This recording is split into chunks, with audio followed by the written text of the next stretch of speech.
एक दिन वो हुआ जो रुक्मिणी घर में जवान हो गई, शादी के योग्य हो गई।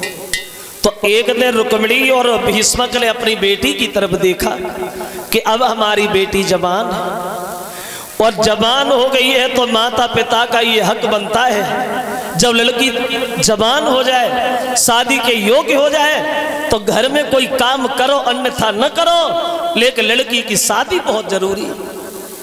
क्योंकि कुंवारी कन्या जवान अगर घर में घूमे तो ये माता पिता को एक पाप लगता है। चाहे घर में कोई काम करो या न करो, घर के सारे काम बंद कर दो। अगर लड़की समझदार तो सबसे पहले लड़की की शादी बहुत जरूरी।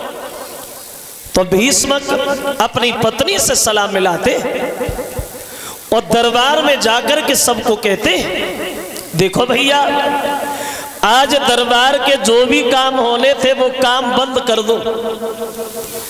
दरबार में कोई काम नहीं होगा, सिर्फ एक ही बात पे फैसला होगा, वो भी हमारी बेटी की शादी। और देखिए आपने हमारी बेटी सुंदर है, और आप अच्छी तरह से ये भी जानते हो कि सुंदर लड़की के लिए सुंदर लड़का होना बहुत जरूरी। और ये फैसला हम अकेले नहीं करना चाहते, आप सब लोगों से कराना चाहते। कोई ऐसा लड़का ढूंढो जो देखने में सुंदर हो, चरित्र का साफ हो, समाज में सम्मान हो, बढ़िया परिवार हो। और एक बात और, आज हमारे दरबार में कोई छोटा बड़ा नहीं है, आज हमारे दरबार में सबको बराबर बोलने का अधिकार है। बोलो, जब ये कहा कि सबको बराबर बोलने का अधिकार, अब जिसके जो दिमाग में आया उसी ने उसी का ही नाम ले दिया। एक खड़े होके कहने लगा, महाराज बोलूं? बोलो। कहने लगा, प्रभु अगर हमसे पूछो तो रुक्मिणी की शादी कौरवों के राजा दुर्योधन के साथ कर दो तो कैसी रहेगी? बड़ा परिवार है, दौलत भी बेशुमार है, अगर दुर्योधन अच्छा है तो उससे कर दो, वो ठीक है। लेकिन तब तक दूसरा उसकी बात काटता होगा, बोला पागल हो, अरे काय को बातों में लगे हो, दुर्योधन से शादी ठीक नहीं है। क्योंकि दुर्योधन की आदत अलग है, घमंडी स्वभाव का, अपने सगे भाइयों का सगा नहीं हो पाया तो भाई किसका होगा? वो हम लोगों के लायक थोड़ी है, कोई और देखो। तीसरा बोला, प्रभु अगर जरासंध कैसे रहेंगे तो चौथा उनकी बात काटता हुआ बोला, जरासंध पागल है? अरे बूढ़ा है और कायर है, क्योंकि 17 बार कन्हैया ने युद्ध में पराजित किया है, वो नहीं।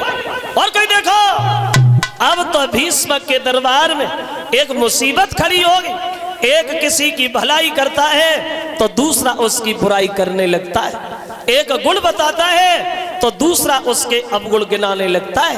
अब तो दोपहर हो गया लेकिन फैसला नहीं हो रहा कि शादी हो कहाँ। वो दशा बनी है भीष्म के दरबार की। तो दरबार के बारी बारी से और राजन के नाम गिनाने लगे।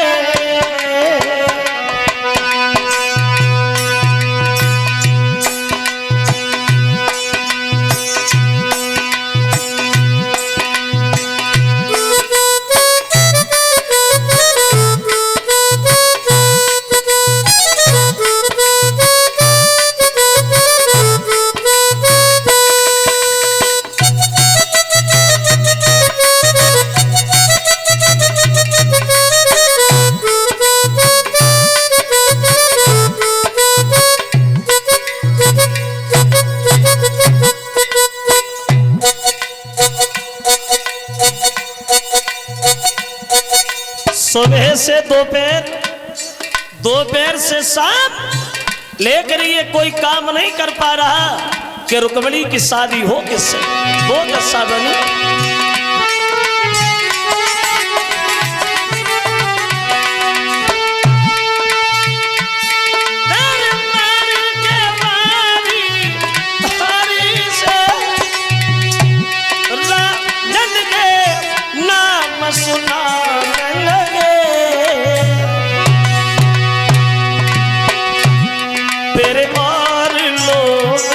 उन लोगन ने और बागुड़ी और ए बगीना न लगे।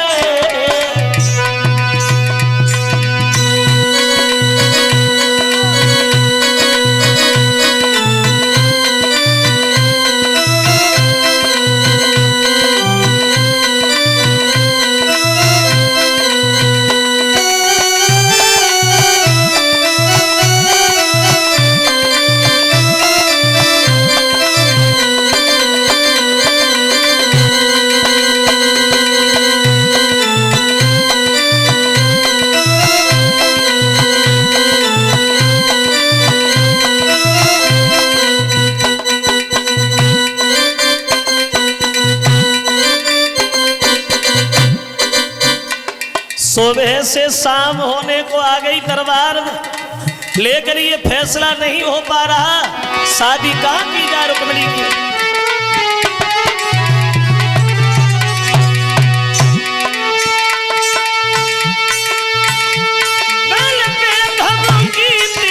सुनानी को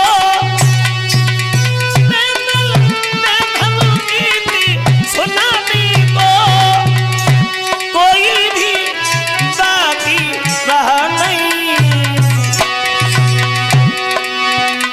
घंटन तक चर्चा बनी रही।